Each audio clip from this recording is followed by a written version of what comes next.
Hey guys, अस्सलाम वालेकुम, नमस्ते। कैसे हैं आप लोग। तो आज मैं बताने जा रही हूँ हनी वैक्स ट्यूटोरियल। ठीक है, तो हनी वैक्स करने के लिए आपको क्या क्या चीज़ें जानी चाहिए। फर्स्ट ऑफ ऑल आपके पास होना चाहिए हनी वैक्स। ठीक है, उसके बाद आपके पास होना चाहिए जो स्पैचुला है जिसे हम अप्लाई करेंगे, और थर्ड जो थिंग है वो चाहिए हमें वैक्स स्ट्रिप। ठीक है, जिसे हम वैक्सिंग करेंगे। पाउडर चाहिए आपको, और जो आपको मॉइस्चराइज़र है वो ज़रूरी है। मॉइस्चराइज़र या कोई सा भी आप जेल यूज़ कर सकते हो जब हम वैक्स करेंगे उसके बाद अप्लाई करने के लिए। तो अब हम बात करते हैं जो वैक्सिंग है उसका कलर कुछ इस तरह का दिखेगा। और वीडियोस आगे देखने से पहले प्लीज़ मेरे चैनल को सब्सक्राइब कर लेना अगर आप फर्स्ट टाइम मेरी वीडियोस देख रहे हो। और जो भी व्यूअर्स हैं उनसे रिक्वेस्ट करूँगी कि प्लीज़ वॉच फुल वीडियोज़। ठीक है, तो अब हम बात करते हैं इसकी कंसिस्टेंसी कितनी होनी चाहिए, जो इसकी थिकनेस है वो कितनी होनी चाहिए। तो जितना चाशनी जैसे होता है ना, सेम उतने ही इसकी थिकनेस होनी चाहिए। ठीक है, तो अब हम जो थिकनेस ये आप देख लो इतनी होनी चाहिए। उसके बाद हम करते हैं, वैक्स करने से पहले हमें क्लाइंट से कंसल्ट करना होता है कि उन्होंने पहले कोई मॉइस्चराइज़र तो नहीं लगाया, उन्हें कोई एलर्जी तो नहीं है किसी प्रोडक्ट से, और भी बहुत सारी चीज़ें जो कि मैं वीडियोस आगे लेके आने वाली हूँ। ठीक है, तो फर्स्ट हम क्या करेंगे, टैल्कम जो पाउडर होता है उसको अप्लाई करेंगे पूरे हैंड पे। और उसके बाद आपको जो हेयर डायरेक्शन के अकॉर्डिंग वैक्स अप्लाई करना है। ठीक है, हेयर डायरेक्शन की थ्योरी मैं लेके आने वाली हूँ नेक्स्ट वीडियो में। ठीक है, तो जो हमारा डाउन डायरेक्शन होता है, अप डायरेक्शन होता है, और साइड वेज होता है, ये 3 डायरेक्शन होता है। तो अभी हमारा जो बाजू होता है ना, जो आर्म्स होता है, उससे जो नीचे का जो डायरेक्शन होता है वो हमारा हमेशा जो होता है डाउन डायरेक्शन में होता है। ठीक है, और वैक्स की जो स्ट्रिप होती है वो आपको जो रफ साइड जो स्ट्रिप होती है, जो मोटी साइड वाली जो स्ट्रिप होती है, आप अगर वैक्स स्ट्रिप देखोगे थोड़ी सी गड्डी दिखेगी, तो वो आपको उसमें प्रेस करना है, चिपकाना है वैक्स में। ठीक है, ये उनको मैंने एक्चुअली रिक्वेस्ट किया था कि चेंज करके ये अप डायरेक्शन, यहाँ से जो एरिया होता है ऊपर का वो हमेशा अप डायरेक्शन में हम वैक्स अप्लाई करते हैं। और जब रिमूव करते हैं, जब हम खींचते हैं वैक्स स्ट्रिप से, तो आप देख सकते हो डाउन करके अपोजिट डायरेक्शन में हमेशा खींचना होता है। ठीक है, तो मैंने उनसे रिक्वेस्ट किया था कि थोड़ी सी वीडियोस बनाने के लिए वो आप लोगों के लिए चेंज कर ले, वो चेंज कर नहीं रही थी। अब ये वाला जो डायरेक्शन होता है हमारा साइड वेज होता है। ठीक है, तो हम वैक्स एप्लीकेशन साइड वेज करेंगे और रिमूव भी इस तरह से करेंगे। तो आपको क्लाइंट की जो नीचे की स्किन होती है हमेशा आपको स्ट्रेच करके रखना है, टाइट करके रखना है, ताकि क्लाइंट को पेन ना हो। और आपको वैक्स स्ट्रिप पुल आउट करना है। जैसे आप पुल करते हो, कोशिश करो कि अपने फिंगर से क्लाइंट का जो जिस एरिया से आपने हेयर रिमूव किया उस एरिया पे आप फिंगर टच करो।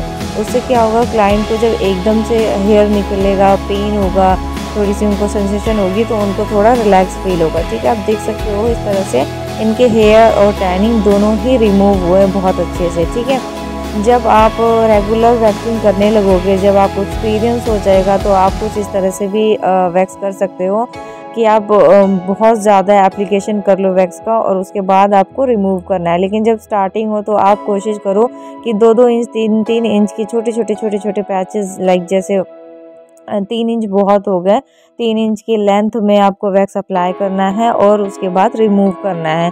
क्योंकि जब हमें किसी चीज़ की आदत हो जाती है, जब हम रेगुलर कोई चीज़ करने लगते हैं तो स्पीड बढ़ जाती है। तो मेरे साथ भी मेरा भी एक्सपीरियंस कुछ ऐसा ही था।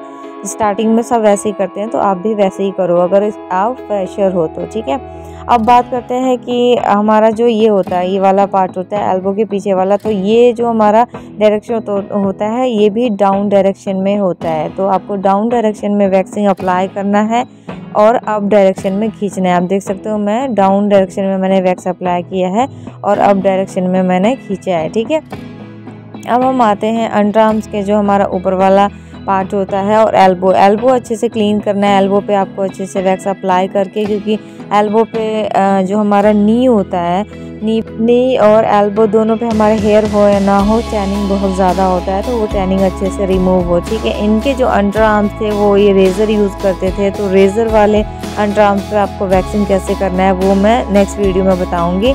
ठीक है, तो फिर सेकंड जो हैंड है उस पर भी सेम प्रोसीजर यही है। वैक्सिंग करने का बहुत आसान तरीका यही है, बहुत ईजी तरीका, सिंपल सी टिक कि जैसा आपको देखना है हेयर डायरेक्शन है वैसे आपको हेयर लगाना है और उसके अपोजिट साइड आपको निकालना है। और जब निकालोगे तो आपको एकदम से निकालना है। मैं अपना फर्स्ट एक्सपीरियंस बताऊँ तो जब मैंने वैक्स निकाला था, रिमूव किया था, तो फर्स्ट टाइम बहुत आराम से निकाला था। तो थोड़ा पेन होता है और वैक्स भी नहीं निकला था अच्छे से। तो आप वैसे मत करना, तो आप अच्छे से करना, एकदम झटके से हमें खींचना होता है, ठीक है। तो वैक्स करना इस तरह से आपको पूरा वैक्स करना है। तो ये सेकंड हैंड पे भी हम कंप्लीट वैक्सिंग करेंगे। देन अगर मैं वैक्सिंग की बेनिफिट्स की बात करूँ तो वैक्सिंग का बेनिफिट है सिर्फ हेयर रिमूव नहीं करना, ठीक है। हेयर रिमूव होता है, आपका जो डेड स्किन होता है वो रिमूव होता है, आपकी जो टैनिंग होती है वो रिमूव होती है, आपकी जो स्किन होती है वो शाइनिंग करती है। तो ज़रूरी है वैक्सिंग कराना चाहिए, ठीक है। अगर आपको वैक्सिंग से कोई प्रॉब्लम है, कोई एलर्जी है, तो जैसा कि मैं हर वीडियोस में बताती हूँ कि वैक्सिंग के बाद आपको आइस क्यूब यूज़ करना चाहिए या कोई मिंट हो, कोई जेल हो, वो यूज़ करना चाहिए, ठीक है। तो इस तरह से मैंने ये दोनों हैंड इनके वैक्स कंप्लीट कर लिए हैं। तो आई होप आपको ये वीडियो जो है बहुत हेल्पफुल होगी वैक्सिंग करने में। अगर आप एज अ फ्रेशर हो और एज अ मतलब बिगनर हो, अगर आप घर पे भी कर रहे हो कि हाँ मेरे को वैक्सिंग सीखना है, या वैक्सिंग का वो डब्बा ले आते हो। और मैंने अपने चैनल पे एक ट्यूटोरियल बनाया है जिसमें कि आपको सिर्फ वैक्स का डब्बा चाहिए, आपको कुछ भी खरीदने की ज़रूरत नहीं है, ना ही स्पैचुला खरीदने की ज़रूरत है, ना ही आपको स्टेप खरीदने की ज़रूरत है, सिर्फ आपको वैक्स का डब्बा चाहिए। उसका लिंक मैं डिस्क्रिप्शन बॉक्स में ऐड कर दूँगी, आप ज़रूर देखना। आप सिर्फ एक हनी वैक्स है या जो भी आपका फेवरेट वैक्स हो वो ला के और विदाउट स्टिप, विदाउट स्पैचुला आप वैक्सिंग कर सकते हो फुल बॉडी, ठीक है। तो ये फाइनली इनका लुक है, ये इनके हैंड्स वैक्स हो गए। Thank you so much, bye bye, मिलते हैं नेक्स्ट वीडियो में, बाय, टेक केयर।